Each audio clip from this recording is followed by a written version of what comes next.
नमस्कार साथियों, स्वागत है आप सभी का ज्ञान भूमि के यूट्यूब चैनल पर। आज हम सभी महाभारत का सामान्य परिचय देखेंगे। संस्कृत विषयक समस्त प्रतियोगी परीक्षाओं में जहाँ पर भी महाभारत का कुछ भी अंश सम्मिलित किया जाता है, पाठ्यक्रम में कोई भी अंश यदि सम्मिलित होता है तो महाभारत का सामान्य परिचय ही सम्मिलित होता है, कोई विशेष अंश को सम्मिलित नहीं किया जाता है। और यदि सम्मिलित भी किया जाता है कोई विशेष अंश तो श्रीमद् भगवद गीता के रूप में सम्मिलित किया जाता है और वहाँ पर उसकी एक स्वतंत्र सत्ता रहती है पाठ्यक्रम में। महाभारत को उससे महाभारत और गीता को अलग रख करके रखा जाता है, दोनों टॉपिक अलग अलग बना दिए जाते हैं। तो जब हम श्रीमद् भगवद गीता पढ़ेंगे तब वहाँ पर विशिष्ट अध्ययन करेंगे उसके बारे में, लेकिन महाभारत को देखते हैं तो सामान्य परिचय से हमारा काम हो जाता है और परीक्षा में जितनी ज़रूरत है उतनी ज़रूरत हमारी पूरी हो जाती है। तो आइए महाभारत के सामान्य परिचय की तरफ बढ़ते हैं। तो सबसे पहले पंक्ति है कि महाभारत को इतिहास कहा जाता है। सामान्य रूप से हम सभी जानते हैं कि इतिहास किसको कहते हैं। इतिहास जहाँ पर प्राचीन वृत्तांत हो उसको हम लोग इतिहास कहते हैं। बचपन में हम लोग सुने थे गुरुजी के माध्यम से कि इति मतलब बीती, हास मतलब कहानी, अर्थात बीती हुई कहानी। ये समझने के लिए ये व्युत्पत्ति हम मान सकते हैं। इसकी व्युत्पत्ति इस प्रकार से नहीं है। इतिहास में सामान्य रूप से तो सभी जानते हैं कि प्राचीन वृत्तांतों का जहाँ पर संकलन हो, प्राचीन कथानक, प्राचीन वर्णन जहाँ पर हो उसको इतिहास कहते हैं। तो महाभारत में ये तो बात साफ साफ दिखाई देती है कि प्राचीन कथानक है, यहाँ पर प्राचीन घटनाएं हैं, वे सभी घटनाओं का संकलन है, इसलिए ये इतिहास के अंतर्गत है। लेकिन इसमें एक कुछ विशेष बात ये भी है कि इसमें कुछ उपदेश भी है। चार प्रकार के उपदेश की बात की गई है। धर्म, अर्थ, काम और मोक्ष, 4 प्रकार के उपदेश सहित प्राचीन चरित्र हैं। केवल प्राचीन चरित्र ही नहीं है, प्राचीन चरित्रों के माध्यम से इस प्रकार का उपदेश दिया गया है कि आदमी को धर्म क्या रहना चाहिए, किस प्रकार का अर्थ हो, काम और मोक्ष का क्या प्रारूप हो, इन सब चीज़ों का वर्णन यहाँ पर है। तो इसलिए हम इसको इतिहास कहते हैं कि प्राचीन चरित्रों के साथ साथ कुछ बातों को नहीं, बहुत ही बातों को जो मानव जीवन के लिए आवश्यक है, समस्त बातों का सम्मिलित करके उपदेश के रूप में हमारे सामने रखा गया है। और कथानक यदि पढ़ते हैं, चरित्रों को देखते हैं, चाहे हम वीडियो के रूप में देखें चाहे हम पुस्तक को पढ़ें, तो कुछ न कुछ हमें ज्ञान मिलता ही मिलता है। इतिहास कह सकते हैं इसको। और इतिहास का भी 2 रूप है। काव्य मीमांसा में राजशेखर जी ने कहा है कि इतिहास के 2 भाग होते हैं, परिक्रिया और पुराकल्प। परिक्रियात्मक इतिहास और पुराकल्पात्मक इतिहास। परिक्रियात्मक इतिहास सामान्य रूप से हम उसको कह सकते हैं कि जिसमें एक नायक से संबंधित एक नायक को केंद्र बिंदु मान करके कथानक चले, वो परिक्रियात्मक इतिहास होता है। और जहाँ पर अनेकों नायक हो या एक से अधिक नायक हो और उन नायकों को केंद्रित करके कथानक चले, वो होता है पुराकल्पात्मक इतिहास। तो महाभारत जो है पुराकल्पात्मक इतिहास के अंतर्गत माना जा सकता है। भारतीय संस्कृति का विश्वकोश है, इसमें कोई संदेह नहीं है कि विश्वकोश नहीं है भारतीय संस्कृति का, क्योंकि समस्त भारतीय संस्कृति का समावेश है महाभारत में। और इसके विषय में कहा जाता है, यदि हास्ति तदन्यत्र यन्ये हास्ति न तत्क्वचित्। बहुत ही प्रसिद्ध पुस्तक है महाभारत से, बहुत ही प्रसिद्ध पंक्ति है महाभारत से संबंधित। यह पंक्ति कि जो यहाँ पर है, अर्थात महाभारत के अंदर जो भी वर्णन है, जो वृत्तांत है, जो विषय वस्तु है, वही कहीं अन्यत्र देखा जा सकता है। जो महाभारत में नहीं है वो कहीं अन्यत्र नहीं देखा जाएगा। ये बात 100% सही है कि महाभारत में इतना वर्णन है, इतने वर्ण विषय है, इतना विषयों का समावेश है कि संसार के कोई भी ऐसा विषय न हो जो महाभारत के अंतर्गत न देखा जाता हो। और जो महाभारत के अंदर है वही बाहर भी देखा जाता है। इसलिए पंक्ति चरितार्थ होती है, यदि अस्ति तद अन्यत्र यन न इहास्ति न तत्क्वचित्। ठीक है, तो इस पंक्ति को याद रखिएगा, परीक्षा में पूछा जाता है। और 2016 जुलाई 2016 के नेट के परीक्षा में पंक्ति पूछी गई थी कि किससे संबंधित है। अगला है, आदि पर्व में महाभारत को धर्मशास्त्र, अर्थशास्त्र और मोक्ष शास्त्र कहा गया है। 4 प्रकार के पुरुषार्थ हैं, धर्म, अर्थ, काम, मोक्ष। इसमें काम शास्त्र को नहीं, काम शास्त्र इसकी संज्ञा नहीं दी गई है, लेकिन धर्मशास्त्र, अर्थशास्त्र, मोक्ष शास्त्र कहा गया है। कहाँ पर कहा गया है? महाभारत के अंदर ही कहा गया है और आदि पर्व में कहा गया है। महाभारत की रचना काल की चर्चा करें तो ईसा पूर्व 5वीं अथवा 6ठ शती इसकी रचना काल मानी जा सकती है, अर्थात आज से लेकर के 2500-2600 वर्ष पूर्व महाभारत की रचना हो गई थी। महाभारत एक ऐतिहासिक आर्ष काव्य है। ऐतिहासिक क्यों है? क्योंकि इतिहास से संबंधित है। आर्ष काव्य क्यों है? क्योंकि ऋषि प्रणीत है। यह विश्व साहित्य का सबसे बड़ा ऐतिहासिक ग्रंथ है। सबसे बड़ा, विश्व में कोई भी इससे बड़ा ग्रंथ या इसके जितना परिमाण है, जितना इसमें वर्णन है, ऐसा कोई भी ग्रंथ नहीं मिलता है। और इतने बड़े महाकाव्य को 18 पर्वों में विभक्त किया गया है। पर्वानुसार महाभारत की कथानक को देखते हैं तो अभी तक हम लोग देख लिए कि इतिहास कहा जाता है इसको, भारतीय संस्कृति का विश्वकोश है। इसके लिए एक पंक्ति है, बहुत ही प्रसिद्ध पंक्ति, यदि हास्ति तदन्यत्र यन्य हास्ति न तत्क्वचित। इसको धर्मशास्त्र और शास्त्र मुक्त शास्त्र कहा गया है। इसका रचना काल देखें तो ईसा पूर्व के 5वीं अथवा 6वीं शती माना जाता है। ऐतिहासिक आर्ष काव्य है, विश्व का सबसे बड़ा महाकाव्य है। इसका विभाजन पर्वों में है। पर्वों की संख्या 18 है। अब पर्वों में कथानक जो है उसको देख लेते हैं, क्योंकि कथानक से संबंधित भी कभी कभी प्रश्न आते हैं कि इसका वर्णन महाभारत के किस पर्व में मिलता है। प्रारंभिक कुछ पर्व बहुत महत्वपूर्ण हैं, बाद के पर्व भी आपको कथानक याद रखने के दृष्टिकोण में, कथानक श्रृंखला जोड़ने के लिए बहुत ही महत्वपूर्ण होंगे। तो पर्व में सबसे पहले तो मैं कहूँगा कि 18 पर्वों के नाम आपको याद होना चाहिए। 18, क्योंकि पहले बहुत आसान प्रश्न पूछा जाता था, 18 पर्व कितने हैं, किसने लिखा, सबसे बड़ा ग्रंथ कौन है, सप्तसाहस्री संहिता कौन है। लेकिन अब पूछा जाता है पर्वों का नाम। पर्वों का नाम ही नहीं पूछा जाता है, पूछता है कि इस क्रम का कौन सा पर्व है। तो क्रमशः पर्वों का नाम याद कर लीजिए, उसके अंतर्गत जितने वर्ण विषय है उसको याद कर लीजिए। आइए पर्वों की तरफ बढ़ते हैं। तो सबसे पहला पर्व है आदि पर्व। आदि पर्व में जो है चंद्रवंश का इतिहास है, कौरव पांडव की उत्पत्ति का वर्णन है। कौरव और पांडव का जो मूल वंश है वो चंद्रवंश है। जैसे भगवान श्री रामचंद्र का सूर्यवंश है, ऐसे ही कौरव पांडव का क्या है, चंद्रवंश है। और कौरव पांडव की उत्पत्ति कैसी हुई, कब हुई, किस परिस्थिति में, उस समय की परिस्थिति काल क्या थी, इन सब बातों का वर्णन है आदि पर्व में। अर्थात कह सकते हैं कि कुल के मूल का वर्णन है आदि पर्व में। इसी आदि पर्व में ही शकुंतला और दुष्यंत की कथा भी मिलती है।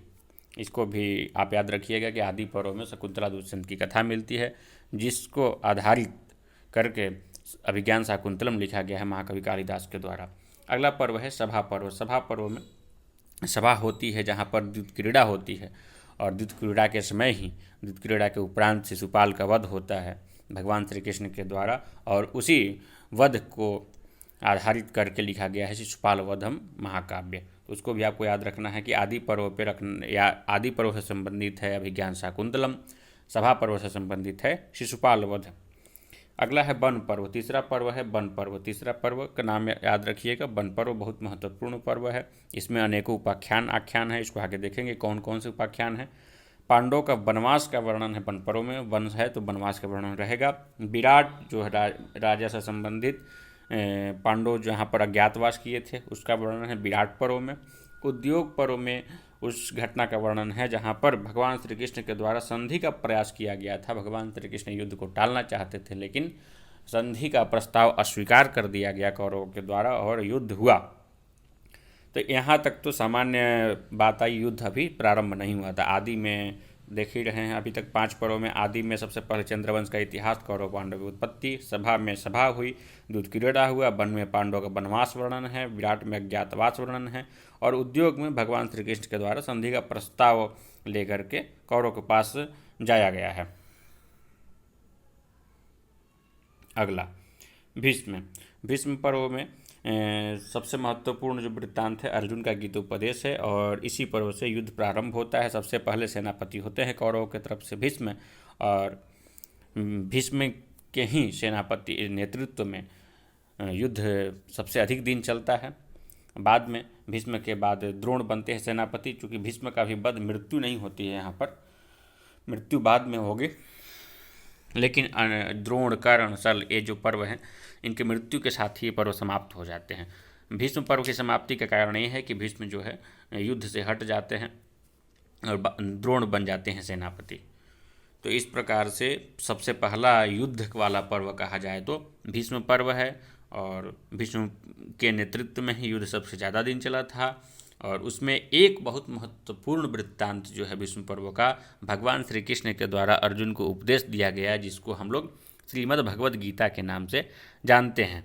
अर्जुन अपने स्वजनों को सामने देख करके युद्ध से विमुख हो रहे थे। तब भगवान श्री कृष्ण युद्ध के लिए प्रेरित करते हैं और आत्मा के अजरता अमरता इस बात को बताते हैं और अर्जुन फिर युद्ध के लिए तैयार होते हैं। भीष्म के बाद आता है द्रोण पर्व, फिर आता है कर्ण पर्व, फिर आता है शल्य। ये तीनों सेनापति के नेतृत्व करने के नाम पर पर्वों के नाम रखे गए हैं। युद्ध का ही वृत्तांत है इसमें। द्रोण पर्व का एक मुख्य वृत्तांत अभिमन्यु वध है। चूँकि द्रोण कर्ण शल्य ये जो पर्व है तो यहाँ पर इनका वध होगा ही वध होगा। द्रोण का वध होगा, कर्ण का वध होगा और शल्य का वध होगा, ये आपको याद रखना है। अगला सौप्तिक पर्व है। सौप्तिक में सोते हुए पांडव पुत्रों का अश्वत्थामा द्वारा वध किया गया है। स्वप्न सुसुप्ति से संबंधित होने का कारण इसका नाम रख दिया गया है सौप्तिक पर्व। स्त्री पर्व में स्त्रियों के क्रियाकलापों की प्राथमिकता है। शोक संतप्त स्त्रियों का विलाप है, इसलिए इस पर्व का नाम रखा गया है स्त्री पर्व। अगला है शांति पर्व, जहाँ राजधर्म और मोक्ष संबंधी प्रश्नों का उत्तर देते हैं भीष्म युधिष्ठिर के लिए, वह पर्व है शांति पर्व। अभी तक 12 पर्व देख चुके हैं। प्रारंभिक 5 में यदि देखें तो देखे थे आदि, फिर देखे थे सभा, फिर देखे थे वन, आदि सभा वन, वन के बाद देखे थे विराट, विराट के बाद उद्योग। और आपको वृत्तांत याद होना चाहिए कि इसमें क्या है। भीष्म, फिर भीष्म के बाद द्रोण, द्रोण के बाद फिर कर्ण, कर्ण के बाद शल्य। भीष्म में गीता उपदेश है, द्रोण में अभिमन्यु का वध है, कर्ण और शल्य में कर्ण का युद्ध और वध है। शल्य का सामने कर्ण का युद्ध और वध लिखा, ये गलत है, कर्ण का नहीं, शल्य का युद्ध और शल्य का वध होगा। शांति तक देख लिए। अनुशासन में धर्म और नीति की कथाएं हैं। और अश्वमेधिक में युधिष्ठिर के अश्वमेध का वर्णन है। अश्वमेध यज्ञ के नाम को आधारित करके ही अश्वमेधिक इसका नाम रखा गया है। आश्रमवासिक धृतराष्ट्र आदि का वानप्रस्थ आश्रम में प्रवेश है इसमें।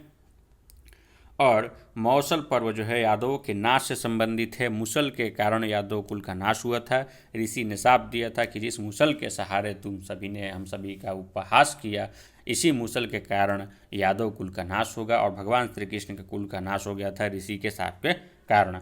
महाप्रस्थानिक में पांडवों की हिमालय यात्रा का वर्णन है। याद रखिएगा, पांडवों की हिमालय यात्रा की वर्णन कहाँ पे है? महाप्रस्थानिक में है। महाप्रस्थानिक में पांडवों की हिमालय यात्रा का वर्णन है। और स्वर्गारोहण में पांडव जो है स्वर्ग का आरोहण करते हैं। इस प्रकार से 18 पर्व विभक्त है। 1-2 बार पढ़ेंगे तो आपको याद हो जाएगा। आदि, सभा, वन, वन के बाद उद्योग, वन के बाद विराट, विराट के बाद उद्योग। 5 पर्व तक युद्ध नहीं होता है। 6ठा से युद्ध प्रारंभ होता है। भीष्म, द्रोण, कर्ण, शल्य, सौप्तिक, यहाँ तक शल्य तक युद्ध है। उसके बाद सौप्तिक, स्त्री, शांति, अनुशासन, अश्वमेधिक, आश्रमवासिक नाम से आपको पता चल जाएगा। मौसल में नाश होता है। महाप्रस्थानिक में हिमालय यात्रा वर्णन है। और स्वर्गारोहण में पांडवों का स्वर्ग जाने की घटना का उल्लेख है। शांति पर्व जो है महाभारत का सबसे बड़ा पर्व है और महाप्रस्थानिक सबसे छोटा पर्व है। नाम देखने में लग रहा है कि बहुत बड़ा पर्व है महाप्रस्थानिक, लेकिन ये सबसे छोटा है। और शांति लग रहा है बहुत छोटा, लेकिन है सबसे बड़ा पर्व। तो याद रखिएगा, जब पूछे कि सबसे बड़ा पर्व शांति पर्व, सबसे छोटा पर्व महाप्रस्थानिक पर्व। महाभारत में रस की बात की जाए तो शांत रस की प्रधानता है। रामायण में जब रस पूछे तो करुण रस की प्रधानता है। जो शुरुआती एग्जाम देते हैं छात्र, बहुत सारे अभी एग्जाम में नहीं बैठे रहते हैं, तो उनसे प्रश्न गलती हो जाती है। करुण रस और शांत रस कन्फ्यूज हो जाते हैं कि किसमें कौन सा है। तो शांत रस की प्रधानता महाभारत में है, करुण रस की प्रधानता किसमें है? रामायण में। आगे शैली या रीति की बात करें तो पंचाली रीति है। इसमें प्रमुख छंद है वो अनुष्टुप है। रामायण में भी प्रमुख छंद अनुष्टुप ही हैं। महाभारत की विशालकाय स्वरूप जो हमारे समक्ष है, भारतीय संस्कृति में जो हम महाभारत का विशालकाय देखते हैं, वो इतना छोटे समय में नहीं एक साथ एकत्रित हो गया, संकलित हो गया। उसके लिए काफ़ी समय लगा और प्रारंभिक अवस्था से उसके अंतिम अवस्था तक पहुंचने का एक कालक्रम है, जिसको हम कह सकते हैं कि विकास क्रम की अवस्था है। वो विकास क्रम की अवस्था 3 भाग में है। महाभारत का विकास होता है सबसे पहले जय के रूप में। उसकी पहली संज्ञा दी जाती है जय, और जय संज्ञा जब दी गई तो उस समय रचना किसने की जय की? तो वेद व्यास जी ने रचना की। और उस समय श्लोकों की संख्या कितनी थी? 8800 श्लोक थे। वेद व्यास जी द्वारा जब लिखा गया जय संहिता, तब उसमें 8800 श्लोकों की संख्या थी। बाद में वैशंपायन के द्वारा उसमें कुछ श्लोक जोड़े गए, वृत्तांत जोड़े गए, कथानक जोड़े गए, तब हो गया उसका संज्ञा क्या? भारत। और श्लोकों की संख्या हो गई 24,000 अर्थात 24,000 श्लोकों की संख्या जब हुई तब उसकी संज्ञा पड़ गई भारत। जब 8800 श्लोकों की संख्या थी तब उसकी संज्ञा थी जय। और तीसरी संज्ञा जब उसकी पड़ती है महाभारत, उस समय की स्थिति ये है कि वैशंपायन के शिष्य जो सौती हैं उनके द्वारा अनेकों उपाख्यान जोड़ दिए गए और अनेकों उपाख्यान जोड़ने पर इसमें श्लोकों की संख्या हो गई 1,00,000। और 1,00,000 को हम एक शब्द देते हैं 100,000 और इसलिए इसका नाम पड़ गया शतसाहस्री संहिता। हजारों के 100,000 रख दिए जाए, हजारों के 100 समूह हो जाए तो हो जाता है 1,00,000।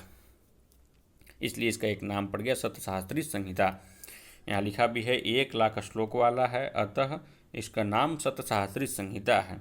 और एक संज्ञा इसको और प्राप्त है पंचम वेद। अभी तक देखिए तो महाभारत से संबंधित हम लोग 3-4 नाम देख लिए, जय, भारत, महाभारत, शतसाहस्री संहिता, पंचम वेद भी इसको कहा गया है। महाभारत जो विशालकाय परिमाण लिए हुए एक बहुत बड़ा ऐतिहासिक महाकाव्य है, उसमें 5 रत्न है। रत्न उसे कहते हैं जो सामान्य से हट करके कोई विशेष चीज़ हो, और हम मानव जीवन में जिस प्रकार रत्नों का अहमियत हो उसी प्रकार उसका महत्व हो उस पुस्तक में, उस ग्रंथ में, वहाँ पर उसकी रत्न संज्ञा दे दी जाती है। और महाभारत में 5 रत्न हैं। कौन कौन? गीता, विष्णु सहस्त्रनाम, अनुगीता, भीष्मस्तवराज, गजेंद्र मोक्ष। आपको याद रखना है कि पंचरत्न कहाँ पाए जाते हैं? महाभारत के अंतर्गत। और वो पंचरत्न कौन कौन है? गीता है, अनुगीता है, 2 तो याद रह जाएगा, गीता अनुगीता। अगला है विष्णु सहस्त्र नाम और भीष्मस्तवराज और गजेंद्र मोक्ष। इसमें भीष्मस्तवराज नाम से आप परिचित नहीं होंगे, अन्य नाम से परिचित होंगे। गीता से परिचित होंगे, अनुगीता से नहीं परिचित होंगे, तो गीता से अनुगीता जोड़ लीजिएगा। विष्णु सहस्त्र नाम और भीष्मस्तवराज, गजेंद्र मोक्ष, ये 5 जो है रत्न है महाभारत के अंतर्गत। इसको पंचरत्न कहा गया है। 1,00,000 श्लोक है। और श्रीमद् भगवद गीता जो है वह महाभारत के भीष्म पर्व का अंश है। इसकी चर्चा हम लोग कर लिए। महाभारत में कुछ बहुत प्रसिद्ध आख्यान है, उपाख्यान है, उसको देखते हैं कि वो किस पर्व में है, उसमें क्या कथानक है। तो बहुत प्रसिद्ध आख्यान जो है शकुंतला और दुष्यंत की कथा जो है वो आदि पर्व में है। शकुंतला उपाख्यान जिसका संज्ञा है वो आदि पर्व में है, जिसमें दुष्यंत और शकुंतला की कथा है। फिर ययाति आख्यान है, ययाति आख्यान भी आदि पर्व में है। ये दुष्यंत, शकुंतला और ययाति, शर्मिष्ठा, ये सब चंद्रवंश के पूर्वज हैं और पूर्वजों की कथा कहाँ पर है? आदि पर्व में है। फिर नलोपाख्यान है। नलोपाख्यान कहाँ पे है? वन पर्व में। वन पर्व के कुछ उपाख्यान हैं। वन पर्व में उपाख्यान होने का कारण ये है कि जब पांडव वनवास कर रहे थे तो अनेकों लोग उनके सामने जब मिलते थे तो वनवास से दुखित भी होते थे, या समय अभी अच्छा नहीं है, ये व्यतीत हो जाएगा, इसको कुछ आसान करने के लिए पुराने कथा सुनाते थे और पुराने वृत्तांत सुनाते थे कि उनके साथ भी ऐसा हुआ, उन्होंने ऐसा किया। इस प्रकार से वहाँ पर आख्यान उपाख्यान जुड़ते गए। और महाभारत के अंतर्गत वन पर्व जो है बहुत सारे उपाख्यानों के लिए हुए। एक मिनट। महाभारत के अंतर्गत वन पर्व अनेकों उपाख्यान से सम्मिलित है। फिर इसमें नलोपाख्यान है। सबसे पहला आख्यान क्या है? नलोपाख्यान। अनेकों उपाख्यान होंगे लेकिन ऐसे उपाख्यान की यहाँ पर चर्चा की गई है जिसका अभी वर्तमान में परीक्षा के दृष्टिकोण से कोई महत्व हो, जिससे प्रश्न बनते हो। तो नलोपाख्यान जो है नल और दमयंती की कथा से संबंधित है। और नल और दमयंती की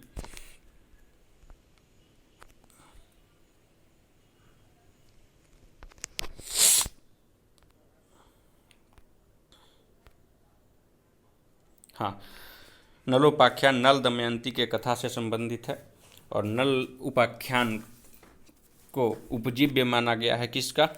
नैषधीय चरितम महाकाव्य का, जो श्रीहर्ष के द्वारा लिखा गया है। श्रीहर्ष के द्वारा रचित नैषधीय चरितम का उपजीव्य क्या है? वन पर्व का नलोपाख्यान। और वन पर्व में और कौन कौन प्रसिद्ध आख्यान है? रामोपाख्यान है, फिर शिवी उपाख्यान है, और सावित्री उपाख्यान, मत्स्य उपाख्यान। इसमें देखिए 5 नाम है: नलोपाख्यान, रामोपाख्यान, शिव उपाख्यान, सावित्री उपाख्यान और मत्स्योपाख्यान। कथानक है, ये महाभारत के अंश तो नहीं है।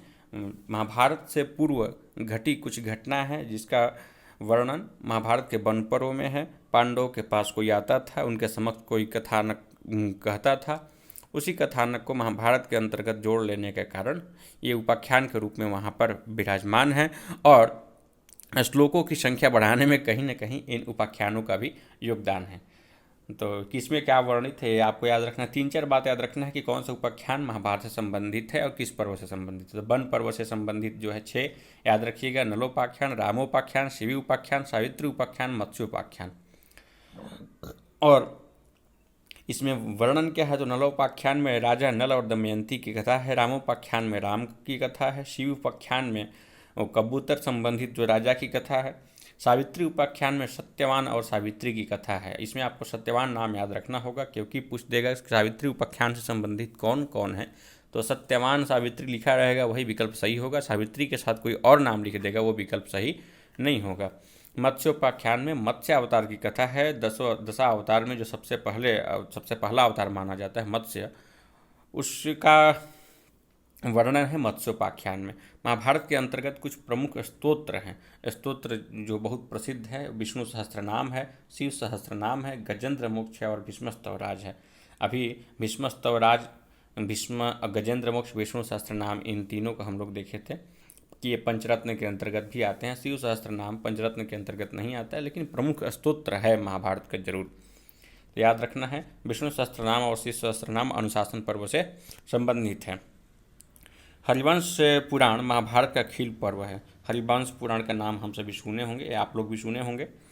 हरिवंश पुराण महाभारत का क्या है, खील पर्व। खील पर्व का अर्थात परिशिष्ट भाग जो बाद में जोड़ा गया। इसमें 3 पर्व या खंड है जिसका नाम है हरिवंश पर्व, विष्णु पर्व और भविष्य पर्व।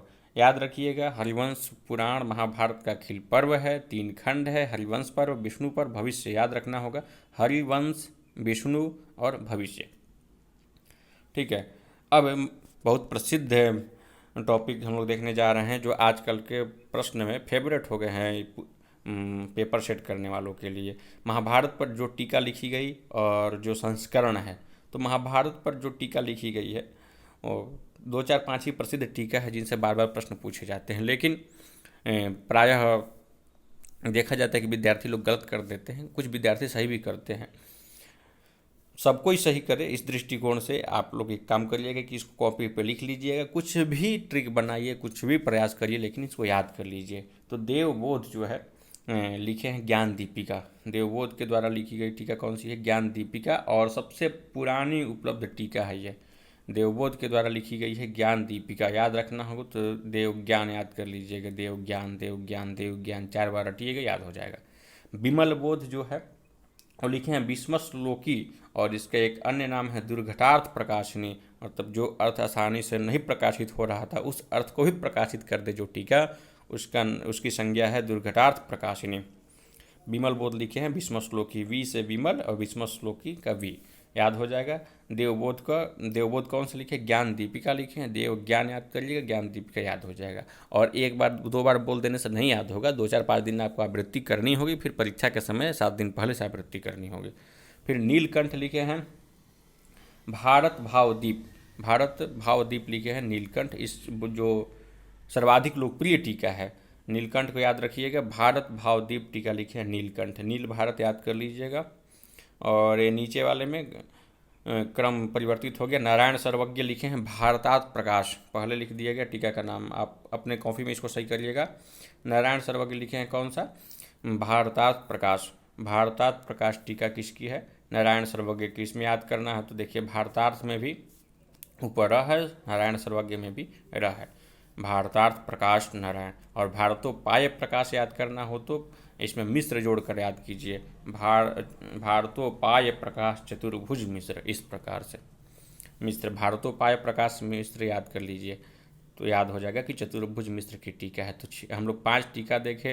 देवबोध लिखे, देवबोध कौन सा लिखे, ज्ञान दीपिका लिखे, विमल बोध, भीष्म श्लोकी लिखे, नीलकंठ भारत भावदीप लिखे, भारतार्थ प्रकाश लिखे, नारायण सर्वज्ञ, भारतोपाय प्रकाश टीका किसने लिखा, चतुर्भुज मिश्र ने। और सबसे लास्ट वाले को याद करने के लिए प्रकाश के साथ हम मिश्र जोड़ दीजिए, भारतोपाय प्रकाश मिश्र। और जब भी मिश्र आएगा तो आपको याद हो जाएगा कि चतुर्भुज मिश्र लिखे हैं। अच्छा, इसके बाद टीका के बाद में संस्करण जो है वो महत्वपूर्ण है। महाभारत के 2 प्रमुख संस्करण हैं। कौन कौन से प्रमुख संस्करण हैं, एक है उत्तरी संस्करण और दूसरे दक्षिणी संस्करण। ये याद रखना है कि 2 प्रमुख संस्करण हैं, उत्तरी और दक्षिणी। उसके बाद में जो महत्वपूर्ण पॉइंट है वो है कि आलोचनात्मक संस्करण कहाँ से प्रकाशित होता है, तो भंडारकर रिसर्च इंस्टीट्यूट पुणे। याद रखना है आपको कि महाभारत का आलोचनात्मक संस्करण जो रिसर्च के लिए यूज किया जाता है वो संस्करण कहाँ से प्रकाशित होता है, तो भंडारकर रिसर्च इंस्टीट्यूट पुणे। पुणे कैसे याद रखेंगे, महाभारत में महान जो है वो भी महान की बात करता है, पुणे को पुण्य याद कर लीजिए, पुणे तो पुण्य से हो जाएगा कि पुण्य महान होता है ना, इस प्रकार से याद हो जाएगा। फिर महर्षि वेदव्यास ने स्वयं महाभारत को पश्चातवर्ती कवियों के लिए उपजीव्य माना है। व्यास जी ने स्वयं कहा कि आने वाले समय में अनेकों कवियों के लिए उपजीव्य होगा। अनेकों कवि ऐसे होंगे जो महाभारत को उपजीव्य मान करके, महाभारत के अंशों को लेकर के, महाभारत के कथानक को लेकर के अनेकों रचनाएं करेंगे। वेदव्यास जी ने ही ये बात कही। फिर महाभारत पर आश्रित कुछ जो काव्य है, कुछ नाटक है, कुछ चंपू है, उसको देखते हैं। काव्य में बहुत प्रसिद्ध है भारवी का किरातार्जुनीयम, माँ का शिशुपाल वध, क्षेमेंद्र का भारत मंजरी, हर्ष का नरसिंह चरितम। याद रखना है, बहुत ही ज़्यादा कॉमन प्रश्न आते हैं इससे। महाभारत पर आश्रित प्रमुख ग्रंथ 4 हम लोग देख रहे हैं अभी यहाँ पर, और भी होंगे लेकिन ये 4 बहुत प्रसिद्ध हैं। किरातार्जुनीयम भारवी के द्वारा लिखी गई पुस्तक है, माँ का शिशुपाल वध, क्षेमेंद्र का भारत मंजरी और हर्ष का नरसिंह चरितम। ये हो गए आपके काव्य। नाटक की चर्चा करें तो नाटक भास के द्वारा अनेकों नाटक इस पर लिखे गए हैं। भास के नाटक में दूत घटोत्कच, दूत वाक्य, कर्णभार, मध्यम व्यायोग, पंचरात्र, उरुभंग। देखिए भास के नाटक यहाँ पर 6 गिनाए गए हैं। आप इसको याद रख सकते हैं कि नाम से यदि कथानक का थोड़ा सा स्मरण कर लेंगे तो आसानी से याद हो जाएगा। दूत घटोत्कच में घटोत्कच की कथा है, याद रखिएगा। घटोत्कच की कथा किससे संबंधित हो सकती है, महाभारत से।